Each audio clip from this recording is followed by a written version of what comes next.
السلام ورحمة الله وبركاته. بريدنا بسم الله الحمد لله الصلاة والسلام على رسول الله صلى الله عليه وسلم. بقى نجيان الرجي سني خير الرد دين الرد قيارا نجيان بقى ايدني بقى ولا جر اللي سنين جتشو بربادا دقتي سني وامش خنا قونان أن يامن مخيسا كنا خبجي دفه هيغان أسقه وانجو نما قبا غران كي يلين فياته باتو قلبين تي يلين شابتو اللي تاتو وانجو نما قبا اسن وري إيمو خارا وان كنا قوبي ستان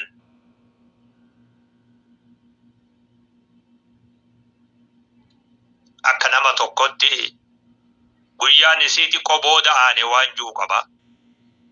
Wanni kuni lallabni arra lallabame kuni iyyansi amma iyyame kuni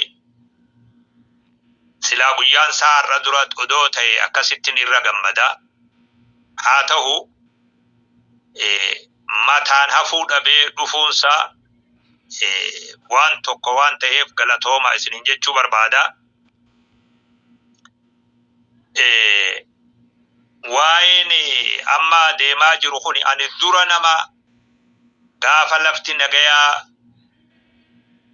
yaada waan kanarra kennee ture ijoollee kanadhee ture viidiyoo sani irra deebitanii ilaaluu dandeessanii oduu takka asirratti argee akkanumatti oduu afaanii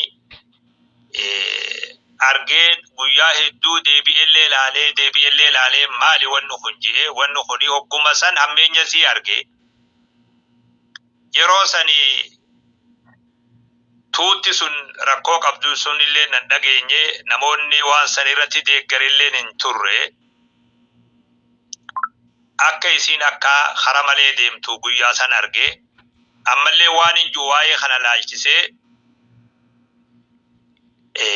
namoota hedduutu karaa adda addaatiin waan kana dhaamsuudhaaf tattaaffii godhaa ture miidiyaa irratti ilaalaa ture namoota hedduu manguddoota biyyaa sheekota ijoollee teenya warra iimollee haga ga'utti iimollee adda addaa jechuu fedheeti namoota hedduutu tattaaffii godhaa ture sagaleen teenya taarraatun illeen sagalee sanirratti haa dabalamtu sagalee warra tattaaffii godhaa ture irratti haa dabalamtu haalli kuni warri hojjataa jiru sunillee akka wanni kun bareedaan ta'in ni beeka nu qofaame warrummaan amma rakkoo harkaa qabdulleen wanni kun akka bareedaan ta'in hundi namaa ni beeka namni aqliinsaa fayyaa qabdu namni waan kana hin beekne hin jiru wanni namarraa dhoysu yoo jiraate nafsiyyaa fi qotaa fi haluu yoo gadoo ija khafalatu waan jaan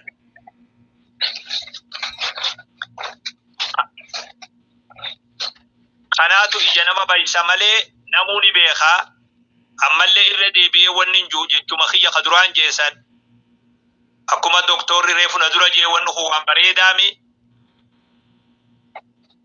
ammallee gama xumurallee gama dhiifamiinsallee gara deemaa jiran fakkaata qaceellotti wanni kun qulqullaa'ee hawaasni keenya dogoggora dabre kanarraa waa baratee gama tokko deebinee waan dabre san akka qulqulleessinee qalbiin ummata keenyaa tacabte tun akka fayyitu akka taasifnuun dhaamsa kiyya kalamaaniiti. Kuni namoota hundatti kana dhaamne yaa ilmaan keenya wanni dabre aanan jige hanga hafe ol qaban jaanii madaan rasaasni nama madeeyse ni fayyitii jedhan madaan arrabni madeeyse moo hin fayyituu jedhan abadan godaannisni siin fayyitu akka haasawa kana gara malee oofnee ammallee arrabaa wal tuqaa madaa biroo uumaa akkan deemne daqiiqaa amma ulamaa'in isinii lallabaa jiru kanarraa waan hafe qulqulleessitanii gara nagayaa akka dhufan anilleen dhaamsa kiyya dabaluu barbaada. Isinii warri imoo kun imoorra jirtan amma as jala namoota hedduutu imoolee adda addaatti hoogganaatu arraas jala jiraa jettan. Isin kanaaf waa yoo dhaame wayi isin hammeessa. Moo dhagayaatu jirtan sa? Dhagayaa jirru takkaama. Numaatu eeggachuu jiraa dhaamsa sanii nu dhaama. Waan isinuma kanaafuu dhaamu. Miskiina wallahi. Namni waa reebu waan isa reebuun arguu jaala. Namoonni adda addaa kanin ani maqaa isaanillee beekuu hin dandeenye barnoota imoo adda adda irratti kennamu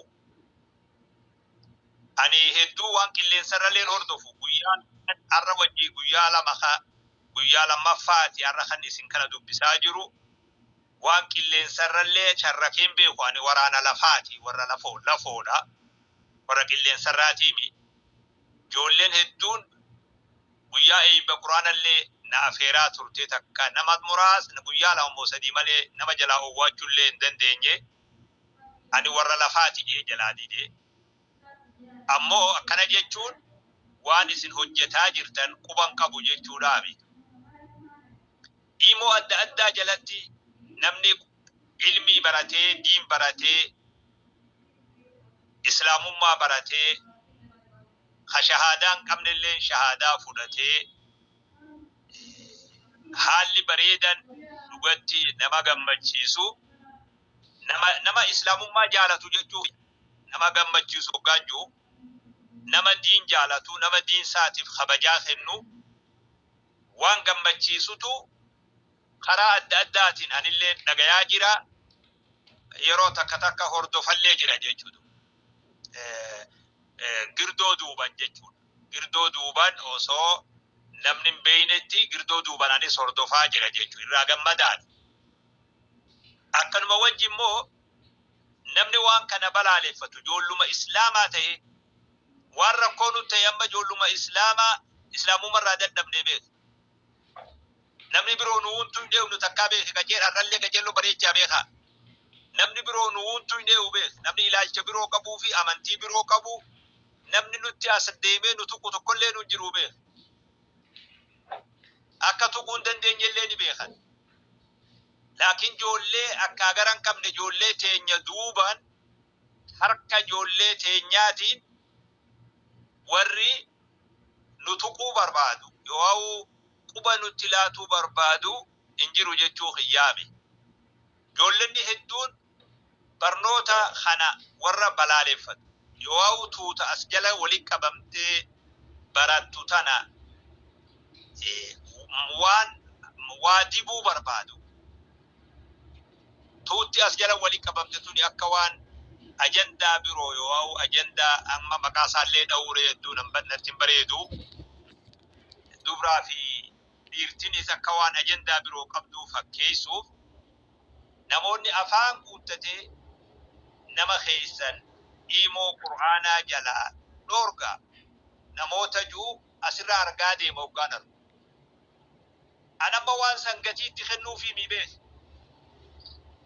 Utti imootuun akka gaariitti marxifattee olola adda addaa ha qur'aana facaasuuf deemu yoo warra barnoonni kun itti ulfaate barnoonni kun itti ulfaatee ba'aatti ta'e yoo akka barnoonni kun hin baramne akka barnoonni kun hin kennamne jibbanna qabu yoo ijoollee dubraa asitti nu jalaa waliin qabanii waan dubbifnu dhabna jechuu sodaatanillee beeyne dhiifama jecha kana jechuulleef waan inni sodaatin jiraachuun mala ammoo bakka tana xureessuuf warri tattaaffii godhu sun akka carraa tokkon arganne taasisuu qabda martifattanii akka gaariitti jedhu. Imoo jaaruu qofaami aduwwi irraa eegullee dirqama. Da'waa geggeessuu qofaami da'waa tiisullee dirqama. Barnoota kennuu qofaami barnoota san tiisullee dirqama.